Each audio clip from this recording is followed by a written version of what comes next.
एक बार की बात है, घने जंगल के बीच बसे एक छोटे से गांव में लिली नाम की एक युवती रहती थी।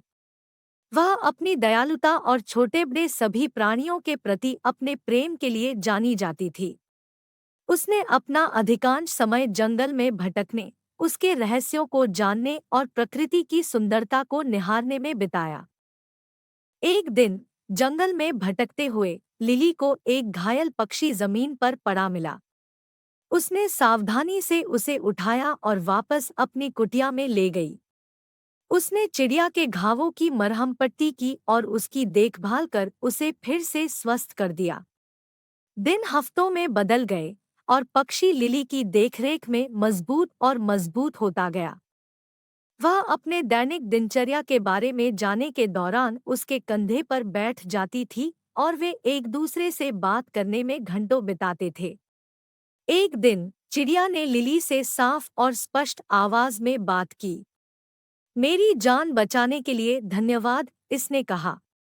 मैं सिर्फ कोई पक्षी नहीं हूँ, मैं एक जादुई पक्षी हूँ। मेरे पास आपको 3 इच्छाएं देने की शक्ति है।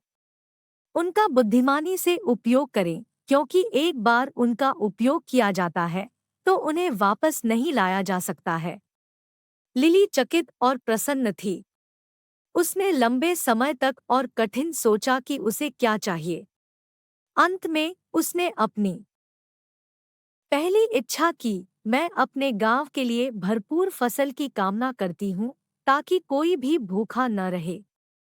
अगले ही दिन गांव के चारों ओर के खेत भरपूर फसल से लहलहा उठे। लिली की दयालुता के लिए ग्रामीण चकित और आभारी थे। अपनी दूसरी इच्छा के लिए लिली ने सभी प्राणियों की भाषा को समझने की क्षमता की कामना की।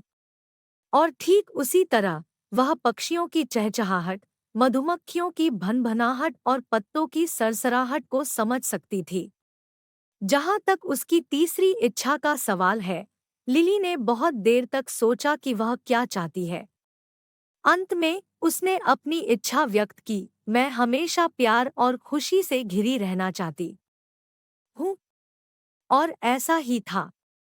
लिली ने अपना शेष जीवन प्रेम और प्रसन्नता से घिरा हुआ बिताया। उसने जंगल का पता लगाना और जरूरतमंद लोगों की मदद करना जारी रखा। और यद्यपि उसने कभी कोई दूसरी इच्छा नहीं की, वह जानती थी कि जादुई चिड़िया हमेशा उस पर नजर रख रही थी, उसकी इच्छाओं को पूरा करने के लिए तैयार थी, अगर उसे उनकी आवश्यकता थी।